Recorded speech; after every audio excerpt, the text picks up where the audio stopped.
সোনার ডিম পাড়া হাঁস। এক ছিল এক গরিব চাষা। সে খুব পরিশ্রম করত, তবুও তার সংসারে অভাব লেগেই থাকত।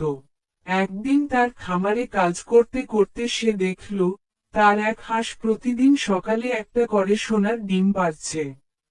চাষা খুব খুশি হল। সে প্রতিদিন সেই সোনার ডিম বাজারে নিয়ে গিয়ে বিক্রি করত। ধীরে ধীরে সে ধনী হয়ে উঠল। তার ঘরে খাবার, পোশাক, গহনা সব কিছু বাড়তে লাগল।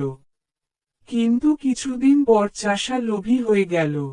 সে ভাবল, হাঁসটা যদি প্রতিদিন একটা করে ডিম দেয়, তাহলে এর পেটে নিশ্চয়ই অনেক সোনার ডিম আছে। যদি সব একসাথে পাই, তাহলে একদিনেই আমি খুব ধনী হয়ে যাব। এ ভেবে সে দেরি না করে একদিন হাঁসটাকে মেরে ফেলল। কিন্তু হাঁসের পেট কেটে দেখল, ভেতরে কিছুই নেই। হাঁসটাও মারা গেল, আর সোনার ডিম পাওয়াও বন্ধ হয়ে গেল। চাষা বুঝল, নিজের লোভে সে সব হারিয়েছে। নৈতিক শিক্ষা: লোভের ফল সর্বদা সর্বনাশ।